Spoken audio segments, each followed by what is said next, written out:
Hello everybody, Lotte for Life here, bringing you guys a brand new deck profile, started off with Noble Knights. So yeah, I know it's been a while since I've done any deck profiles or any videos. I'm sorry, this semester is getting near its end and it is killing me. So yeah, I'm hoping videos will ramp up again in the spring. Also, I have the entirety of next week off from school, so yeah, I'm going to be really pumping out these videos again. But I digress. So, Noble Knights. Noble Knights is one of my favorite TCG exclusive decks. I love the Arthurian lore behind it and everything. I'll be honest, most of it I get from Fate. I know that's like not the most accurate portrayal, but I have read up on the lore otherwise. And yeah, it got me interested. Thank you, Fate. So, yeah. Noble Knights are a really cool, fun deck. I feel like they're a really viable rogue strategy at the moment. I mean, granted, at the moment, like nothing except Danger FTK is really viable. But however, if you want to have a fun rogue strategy to go with, Noble Knights is not a bad one to go with, especially with the new support and everything else. And also, it's relatively cheap. The only expensive card is Isolde, and she's getting a reprint soon. In fact, I actually plan on selling off my Isoldes after I do this video. Because, well, the supers are coming out in what, like 2 weeks? Something like that? I don't know. Anyway, so, fun deck, fun strategy, and yeah, let's go into the deck profile. I don't want to be one of those meandering dudes who just takes forever to get a deck profile done. This is coming from somebody who's done 30-minute deck profiles before. Anyway, so, Noble Knight Medrot is one of only 2 Noble Knights I play 3 of still. Unfortunately, a lot of the Noble Knight cards have not really aged well, and Noble Knight Medrot is still arguably one of the best of the bunch. Being able to just summon any Noble Knight from your deck, provided he's equipped with a Noble Arms. And yeah, just really nice. Oh yeah, also you have to have no other monsters on the field. It's so stupid. I'm honestly very much considering dropping Medrot to 2. And yeah, it's just because he gets ashed. If your opponent ashes him or effect fillers him, that's pretty much the end of your turn. And granted though, it's a darn good play, because with this combined with Kustenin, you can make an Isolde plus either to rank 5 or 4, whichever you want. So really good playmaker, one of your main starters. But however, very susceptible to Isolde.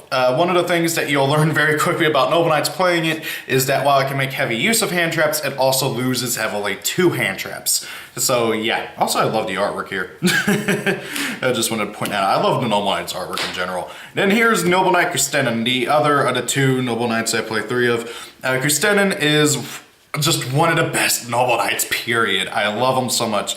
If you control a Noble Knight equipped with Noble Arms, you can spell summon from your hand onto the field.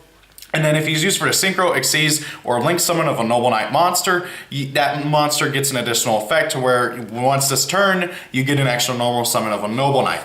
Really good effect, just amazing card overall. Both effects are independent of each other, so if you like, one of the best things you can possibly do or have is normal summon Medrot, use his effect, summon Kustenin from your deck, which by the way, another big restriction on Medrot is you have to have a Noble Arms equipped, but I assume you all know that. But one of the like better plays is to summon Medrot, use his effect, summon Kustenin from deck, link away for Isolde, get your extra normal summon, get your free search, use Isolde's effect, dump somebody to grave, dump your 4 equipped spells to grave, summon out, preferably Brothers, use Brothers effect to get some stuff for free, and then summon out another dude for your extra normal summon, equip a dude with any Noble Arms, and then summon out a Kustenin for free.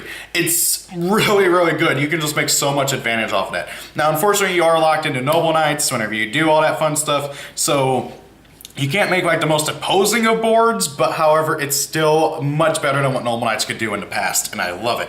And then here's one of your other like combo extenders, Noble Knight Going. Honestly, this is what I usually end up searching off of Isolde, unless I want to get another Medrot to my hand for next turn if something bad happens, which it probably will, knowing my luck. But Going is pretty cool. His only effect is that if you control a normal monster, you can summon them to your field.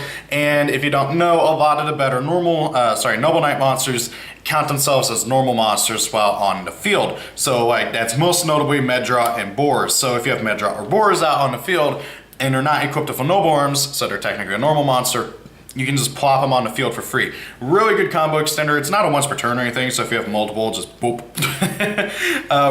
Really good card overall. Great stats too, so he's not half bad of a normal summon if you brick. But yeah. Following on, we got 2 Boars. I like Boars at 2. He's a pretty good card overall. he's not as useful as he used to be. Okay, I feel like one of the things that a lot of Noble Knight players have to kind of realize is that the old combos are not as good as they used to be. Okay, and the Medraw into Boars into Search effect is just not as good. The really like main thing that I use Boars for is dumping the new trap card to graveyard, because the new trap card is phenomenal. And if you get, you just use his effect, reveal 3 of the new trap card, 1 goes to your hand, the other 2 go to grave, you set the 1, preferably you'll be able to excavate for 4, add a new card from your deck to your hand, and then use the other 2 in grave for free summons. It's so good, but I digress. Really good card overall, but I feel like he's only a 2-of nowadays. Not to mention he's easily recyclable and easy to get to your hand. Thankfully this deck finally got a search spell. Next up is one of your other main playmakers, Noble Knight Brothers. I can't stress the serious need to play Brothers now. Back in the day, before Links and everything, and before Isolde, Brothers was a 1-of at most. But nowadays, Brothers, I'd argue, is a 2 to 3-of, and I'm very strongly considering switching out 1 Medraw for a 3rd Brothers. It's so tempting. But however, Brothers is just as susceptible to, not to Ash, but effect filler and effect negation in general as Medraw is. So what does Brothers do? So when he's normal summon, you can summon up to 2 Noble Knights from your hand in, just on a summon, and it's really good. He can't attack unless you have exactly 3 Noble Knights on your field. That literally never comes up. And then the other really good effect is that once per turn, you can shuffle up to 3 of any combination of Noble Knights and or Noble Arms cards from your graveyard to your deck, draw 1 card. So he basically enables so much recycling. He enables a lot of just plays and everything. You normal summon him out, summon out 2 Noble Knights from your hand, and then just go to town. It is so good. With him and a Noble Knight, with him and 2 Noble Knights in hand, you can make an Isolde and the rank 4 with 4 equips on them right then and there. It's so stupid, and I love it. The only thing is again, as with everything else in this deck, it's super fragile to the also wonderful world of hand traps and the forehead, because the forehead is obnoxious. Okay, moving on, we got the Noble Arms monster. Guinevere, Queen of the Noble Arms. She's pretty good. She's basically another Noble Arms. You want to get her in your graveyard, and she's another starter card. Really good effects too, giving you 300 more attack and then protection from battle or card effects depending on what the attribute of your equipped monster is. So really good card overall. I played 1 Noble Knight Liven, or Ivan. I don't know if that's an L or an I, and nobody's explained it to me. I'm going with L because he's got a lion in his background, and Liven rhymes with lion, but I digress. So, Liven is pretty cool as well. 1700 attack, he's a pretty decent beater on that. But however, more importantly are his 2 effects, where if he is equipped with a Noble Arms card, you can spell summon a Noble Knight token with 1,000 attack and defense. The stats don't matter, he's an Isolde maker. And then if he's equipped with a Noble Arms card, other Noble Knights you control gain 500 attack and defense. Cool. He literally is just another play extender and play enabler to make Isolde. That's all he is good for, really. The attack boost does come up every once in a while, but not often. Now then, moving on to the hand traps. I got 2 Morgan, the Enchantress of Avalon, another card I'm tempted to play 3 of, but however she can be a bit dead in your hand. The big thing is that she's a once per turn, just hard launch once per turn. If she was not a once per turn card, I would totally play more than 2 of her without a shred of a doubt. But however, being able to negate anything at the cost of just popping a Noble Arms card you control is really, really good. So for those who don't know, she's basically a Solemn Judgment as a hand trap. Your opponent activates a card or effect or a monster effect or whatever. You send her from your hand to the graveyard while you have a Noble Knight equipped with a Noble Arms, negate that effect, and then if you do, destroy 1 Noble Arms you control. Cool effect, cool artwork. Oh my god, she's beautiful. Amazing card overall. But however, that hard once per turn, also the fact that she doesn't destroy what she negates. So if your opponent summons Stratos and you try to negate the Stratos, your opponent's Stratos is still going to be on the field, which can still open up link plays and your opponent can summon their own Isolde. So yeah, it's a bit annoying how she doesn't destroy. On that note, I got 2 Ghost Ogre. Just for more hand disruption, field a hand trap-ish, and then 2 effect filler. I don't have Ash Blossoms. I don't have the money for Ash Blossoms. I would love to pick up Ash Blossoms one of these days, but it's gonna wait a while. So I'm playing this as my hand trap lineup. And honestly, it's been working pretty good. If I was going to enter a tournament, I would definitely play this deck, by the way. I've been having a lot of fun with it, and it's been working pretty well, even against my friends' meta decks. So, great cards here, great hand trap lineup. If you do happen to have the money for Ash Blossom, I'd say switch out either Effect Fill or Ghost Ogre for it. It comes down to your opinion on what you prefer. So yeah. Also, that's the end of the monster lineup. As I'm sure I'm going to get questions of, no, I do not play Merlin. Merlin used to be really freaking good. For those who don't know, Merlin is basically a lone fire blossom. He's a non-searchable spellcaster, dark, level 3, I think 1400 attack, 1200 defense. Amazing card. You can tribute him, spell summon any Noble Knight from your deck. But here's the thing. He loses to two of the most commonly played cards in the game, Ash Blossom and Called by the Grave. Those two cards are played at max in almost every deck in the game right now, and if you normal summon a Merlin and use his effect, which you tribute for cost, and your opponent changes Ash Blossom or Called by the Grave, your turn is over. Good luck surviving next turn.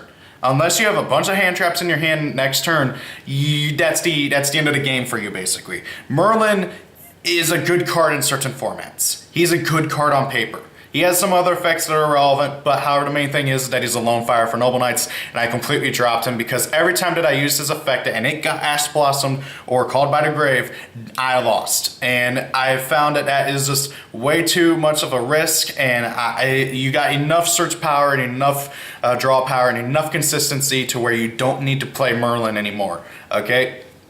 I just gotta make that point.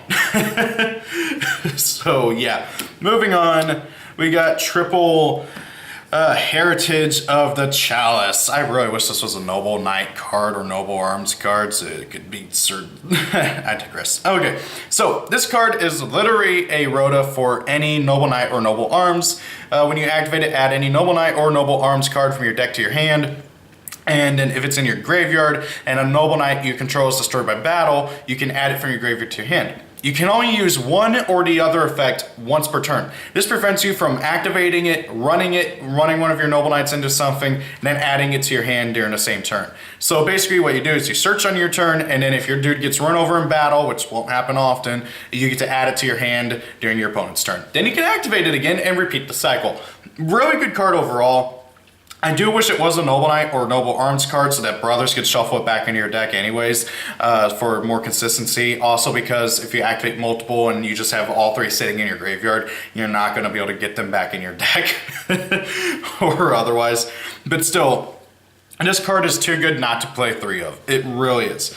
Now then for the Noble Arms equipped spells that I play 2 Gallatin for the attack buff, 2 Noble Arms Caliburn for the attack buff and the life point gain. You'd be surprised how often that life point gain comes in handy, especially like with the new time rolls, okay? You can gain a lot of life points in one turn. Yes, it's only 500 life points. Yes, you can only use it once per while it's on the field, but since you destroy your own Noble Arms a lot, you can, well, just keep doing it over. Also, I say once per while it's on the field, it's a soft once per turn. Just once per turn, gain 500 life points, and then if you pop it, do it again, you can do it again, and then even if it's still on the field, next turn you can still gain life points again. I've kind of realized I phrased that wrong earlier, but yeah.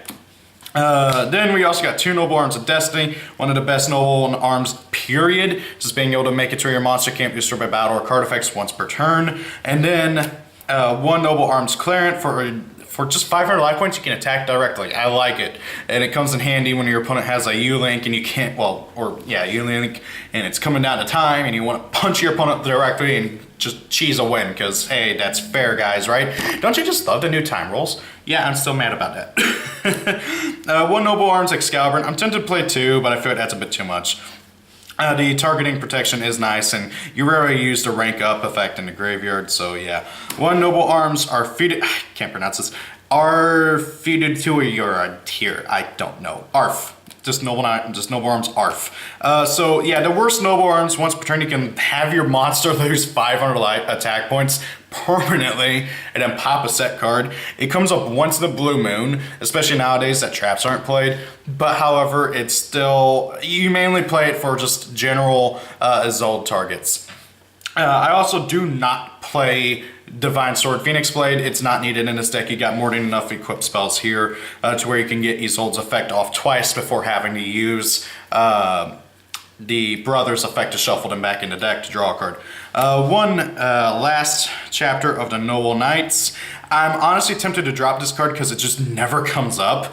But however, when it does, it can make a comeback like no tomorrow. If you control no cards, you can activate this card, target one Noble Knight monster in your graveyard, and one Noble Arms, equip, special summon that Noble Knight, and then equip it with a Noble Arms card. I believe, is it, yeah, both from graveyard. For a second there, I thought, oh wait, the Noble Arms has to be in hand. No, it has to be engraved. So you target one Noble Knight, one Noble Arms, special summon both, well, special summon the monster, equip it with the Noble Arms you targeted. It's a nice little thing. It's very, very similar to a Boojin spell card with a very, very similar effect. Wonderful card, but it just never comes up. It's a wonderful comeback card. Again, I love the artwork, but it's just not needed as much as I would like to. And that's honestly probably for the best, because this is very much a backs against the wall style card. Moving on, one Glory of the Noble Knights. I only play one because it is effectively another equip spell without actually being another equip spell. So what this does is you target one Noble Knight monster you control, equip it with an equipped spell from your deck to your, directly onto it. That has to be a Noble Arms equipped spell, obviously.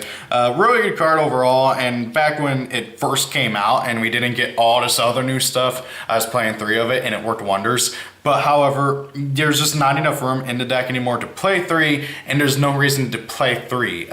Yes, it's not a once per turn, or I think it's not once per turn.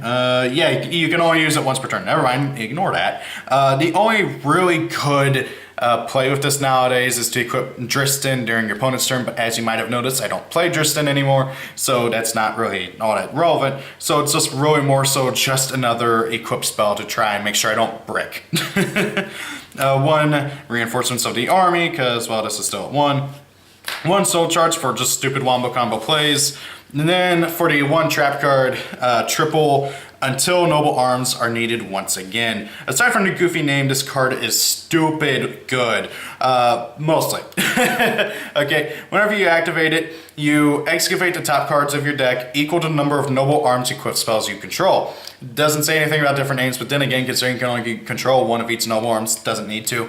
Add any one of those cards from your deck to your hand and put the rest on top of your deck in any order. And then if it's in your graveyard, except the turn it was sent there, as a hard once per turn effect, banish it from your graveyard, special summon any Noble Knight from your deck with a different name from Noble Knights in your graveyard. Really good card. Just being able to get you any card from your deck to your hand that's within a certain, like, up to max of 4 cards. It is really good, and then being able to just plop a Noble Knight from your deck for almost free. Really good card. Generally speaking, this is what you want to reveal with boars nowadays, mostly because you want to use your equip spells in your deck for Isolde plays, and then so you just reveal 3 of this with boars. 1 will go to your hand, the other 2 will go in grave. So then you got it set up for 2 of these in your graveyard, and then 1 on field, so you can get 1 card for free, and then have 2 free summons during your, well, 1 free during your opponent's turn and another during your next turn. And then you got another one for your opponent's next turn. Really, really good card overall. My only gripe is that it's a trap, but I like traps. I'm gonna regret saying that now, okay. Oh, crap. So anyways, moving on. On to the extra deck. We got 2 Isolde, 2 Tales of the Noble Knights. Okay, so whether you love her or hate her, Isolde is the backbone of Noble Knights nowadays. She's such a really good card. She's arguably one of, if not the best archetypal Link monsters, who is also conveniently not played in her archetype as much. Or it's not in the top decks. So, Isolde just needs 2 warrior monsters. Everybody knows what she does. You can add a Noble Knight, or sorry, any warrior from your deck to your hand. You can't use it during this turn, period, effects, or summon it for the rest of the turn. And then you can dump equipped spells from your deck to the graveyard, and then summon out a Noble Knight from your, well, any a warrior from your deck whose level equals the number of equipped spells you dumped. So yeah, she's just, again, really good. Everybody knows how good she is. As much as I hate to say it, she will probably one day get hit on the ban list, which is hoping not actually getting banned, but like at 1 or something. Moving on. One Akashic Magician, she just needs 2 monsters of the same type, just a wonderful little bounce effect. And if you happen to combo her with until Noble Arms are needed once again. You know what's on top of your deck. Hey, free card. Nightmare Cerberus kind of goes without saying. I'm not playing Phoenix because you just don't need it as much, and you got more than enough back row destruction between ARF and the rank 4 Noble Knight. So yeah, you don't need back row destruction as much as you need monster destruction. Speaking of monster disruption in general, Unicorn, again, just another like dude who's really good generic Link. One Trisbana, just because he's kind of cool, and I needed a Link 3 who was good. And back row is the bane of this deck's existence. If you duel against an Altergeist player, you're gonna have a hard time playing. Like, oh my god. So Trisbana is really good for that matchup. One Boral Guard Dragon, because I'm too poor for Boral Sword or Boral Load. Yay! But yeah, Boral Guard still has its uses. Moving on to the XCs, I got two Noble Knight of Sacred Noble Knight of King Custennin. I think people greatly underestimated this card when he was first revealed. Just needing any 2 or more Noble Knight, well, I think he just, is it Noble Knight? Yeah, 2 or more level 4 Noble Knights to go into. And then you can detach any number of Xyz materials to return a card your opponent controls to the hand, well, to return monsters your opponent controls to the hand. Really, really good, okay? Yes, it's targeting. Yeah, sure, whatever. I don't really care if it's targeting or not. Just being able to return any number of monsters your opponent controls to the hand. Then target that many cards your opponent controls. Cards. Wow, I completely was playing this card wrong for the longest time. You can target back row too. So yeah, target any number of cards equal to the number of Xyz materials you detached off of them for his effect. Return them to the hand. In combination with the other Xyz, this makes for a perfect way to go for a big bunch of damage, especially since the deck used to have a really hard time keeping up with your opponent. Now, if for some reason your opponent does kill him and not read his effect, you can summon any of your other Noble Knight Xyz monsters from your extra deck, treating it as an Xyz summon and then equipping him onto that monster. So it's not a bad idea to make him alongside the other rank 4, which I'm also playing 2 of. Artorgius, King of the Noble Knights. So he just needs any 2 Noble Knights to go into. Whenever he's Xyz summoning, you can equip up to 3 different Noble Arms cards from your graveyard to your onto him directly.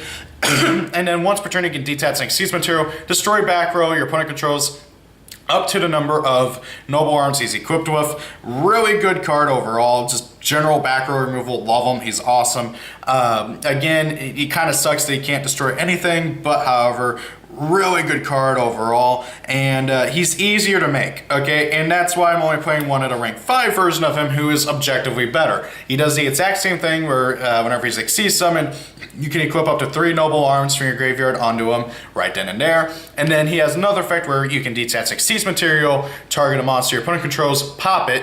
Notice how it only says 1 monster. It's not equal to number of Noble Arms he's equipped with, which is stupid. It should have been up to the number, but I digress. And then if he's destroyed by battle, leaves the field, which has come up, I'm gonna be honest. If he leaves the field, you can summon any of your level 4 or higher Noble Knight monsters from your graveyard for free. So yeah, he's objectively better than Artorgius regular King of Noble Knights. But however, Artorgius regular King is easier to make than rank 5, because the only way to make the rank 5 is either letting King Custennin die, or equipping Noble Knight Medrod and Boars with an equip card, and then making him. Now yes, there are 2 kind of good level 5 Noble Knight monsters, but I found them to be really inconsequential and dropped both. So yeah, he's just he's not as good as he used to be. He's way too hard to summon nowadays. Moving on, we got 1 Evil Storm Excital Knight. Wow, hey, look at that. He's at 1 and nobody's playing him. I don't get this. Just being a general board nick, being able to destroy everything. I absolutely love this card, and this deck has the wonderful amount of extra deck space to be able to make him. I mean, heck, aside from King Custennin and King Artorgius and Isolde, I honestly didn't know what really to play in the deck, because the deck just there's just not there. You got so much extra room. It's kind of funny, but however, yeah, I digress. And there we go, saying that word again. Moving on, we got one Utopia 39 and Utopia to Lightning, because again, I really didn't know what to put in here other than just general, really good stuff that, well, you kind of sort of need or otherwise. So yeah, because aside from the nightmares and I would argue, well, the obvious Noble Knight stuff, this deck has a very open and fluid extract. If you don't like my extract, try out stuff that you like, you know, whether that be you know, like Abyss Dweller and stuff, which I also was playing for a little bit, but like it just you know, generally speaking, those decks that really want to have their graveyard get to go first in an FTKU. Have fun! But I digress. So, what do you guys think of Noble Knights? What do you guys think of this particular build? Do you like it? Do you hate it? Do you like my changes? Do you hate my changes to the general Noble Knight thing? I know there's a lot of people who are hard stuck on how Noble Knights should be played and such. And I really wanted to offer my hat in the ringer with this. This deck is one of my favorites, and I'm going to be sticking with it for a long time. Even if Isolde gets banned, which I don't think it should be, just my little hot take right then and there. I will still be messing around with this deck, trying to figure out how to make it work in Master Rule 4, and it works wonders, especially with the new stuff and with Isolde and everything. I love this deck so much. It's such a fun archetype, and it's such a fun rogue strategy. If you have the money for it, you know, that, or heck, if you don't, wait until Isolde gets reprinted in like a month and give Noble Knights a try, or maybe play them for fun with your friends on YgoPro or something, or DN.